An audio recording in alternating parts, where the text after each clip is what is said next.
صدقه. از رسول خدا صلی الله علیه و سلم سوال شد ای الصدقه افضل؟ قال صدقه فی رمضان. کدوم صدقه افضل تره؟ گفتن صدقه در رمضان. صدقه نفل و صدقه واجب. زکات. صدقه واجب و نفل هر کدوم 1 تومن 700 تومن خدا معامله کرده. 1 تومن 700 تومن. اگر زکات باشه که فرضه و 70 برابر میشه، 70 بزن ضرب در 700. 1 تومن 70 ضرب در 700 هرچی آمد خدا میده. ما نقص مال من صدقه. هیچ مالی از صدقه دادن ناقص نشده. نترسید، طرف شما خداست.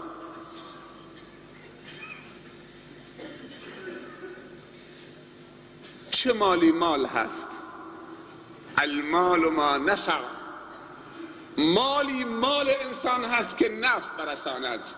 خوب دقت بکنید، چه مالی مال هست؟ المال ما نفع. مالی مال هست و می شود به اون افتخار کرد که نفع برساند. مالی که نفع نداشته باشد مال نیست، نمیشه بهش افتخار کرد. یک روزی فقرای صحابه آمدن، اهل صفه مهاجرین آمدن خدمت رسول اکرم صلی الله علیه و سلم، عرض کردن یا رسول الله ذهب اهل الدثور بالاجور. اونهایی که سرمایه‌دار بودن هرچی ثواب بود جمع کردند و رفتن، برنده شدن. ما فقرا چیزی نداریم، ببخشیم. تاجر بودن زکات مال دادن، تاجر بودن حج رفتن، تاجر بودن مسجد درست کردن، تاجر بودن حوزه رو انفاق میکردن، طلاب و نفقه میدادن، تاجر بودن بیمارستان درست کردن، تاجر بودن و تا آخر. ما چی داریم که ببخشیم؟ هرچی ثواب گرفتن تجار بودن و رفتن. ما فقرا چی داریم که انفاق بکنیم؟ حضرت عثمان ذوالنورین جیش الاسره رو به تنهایی تجهیز میکند. حضرت ابوبکر صدیق بردگان را میخرد و آزاد میکند، از جمله مؤذن رسول الله صلی الله علیه و سلم. حضرت عمر انفاق میکند. حضرت عبدالرحمن ابن عوف میگوید سنگی رو بلند میکنم، توقع دارم زیر اون سنگ گنجی باشد، چون که رسول الله صلی الله علیه و سلم دعای برکت کرده. 700 تا شتر رو یک جا در راه خدا میبخشد و میداند که تضمین است، کم نمیشود.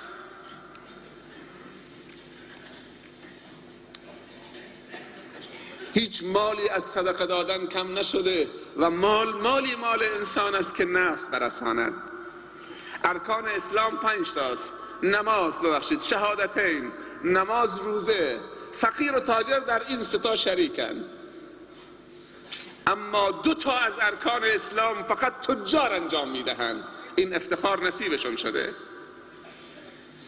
اونهایی که تاجرن و خدا بهشون داده.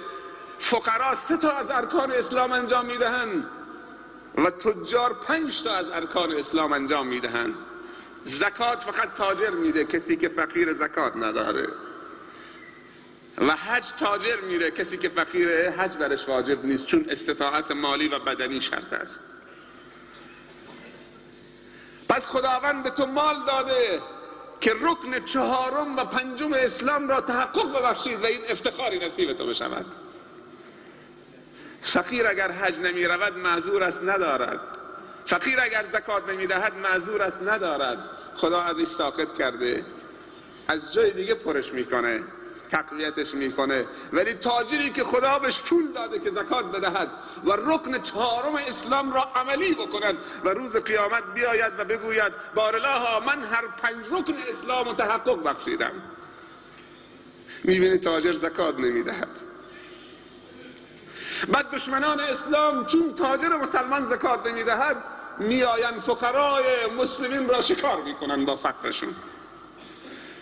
یک روزنامه کویتی، مجله کویتی 2 سال پیش برای من دادن، با تیتر بزرگ روی برگ اولش نوشته بود که در سال 2001 مؤسسه های صلیبی و دولت مردان صلیبی چیزی حدود 280 میلیارد دلار خرج کردن تا مسلمان را مسیحی بکنن. 280 میلیارد دلار در سال 2001 دولت مردان صلیبی و مؤسسه های صلیبی کجا هستند؟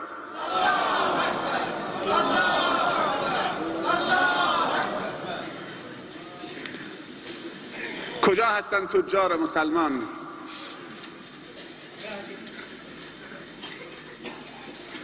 تاجر مال دارد، حج نمی رود. یک نکته درباره حج بگویم و یک نکته درباره عمره بگویم. حج سال یک بار است، عمره همیشه می توانید بروید. سوال کردن بهترین عمره چه وقتیه؟ پیامبر صلی الله علیه و سلم فرمودن عمرتون فی رمضان، عمره در رمضان معادل حج است.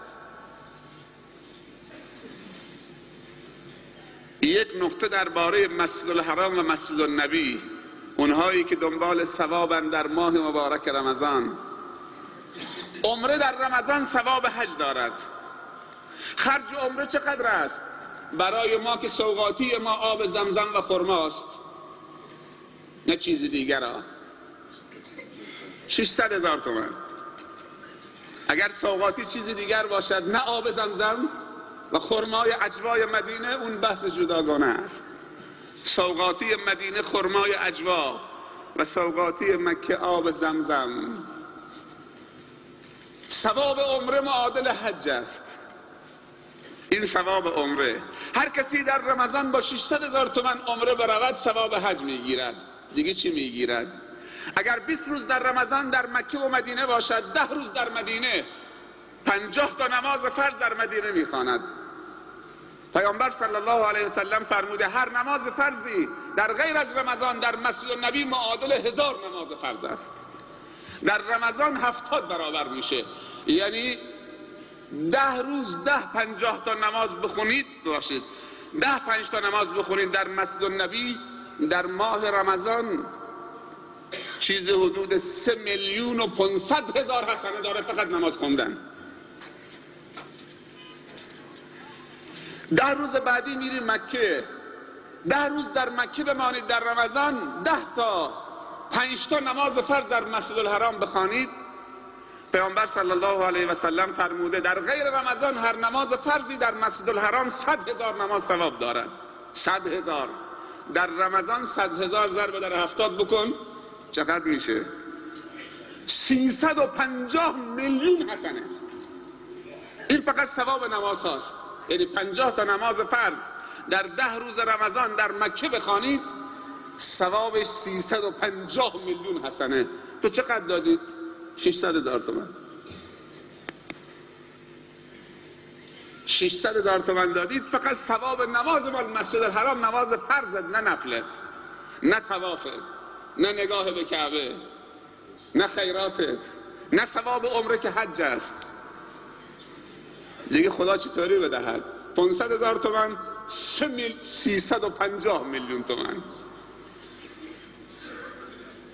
غیر از مدینه. اینها ثواب است یا نیست؟ اینها کجاست؟ تو ماه مبارک رمضان است. ما خواهان ثواب هستیم یا نیستیم؟ من جواب نمیخواهم، به خودت جواب بده. هر کسی جوابشو به خودش بده. هر کسی تو گور خودش میخوابد. اما صحابه از دست ندادن. اینها همش برکت رمضان است. بهترین صدقه در رمضان.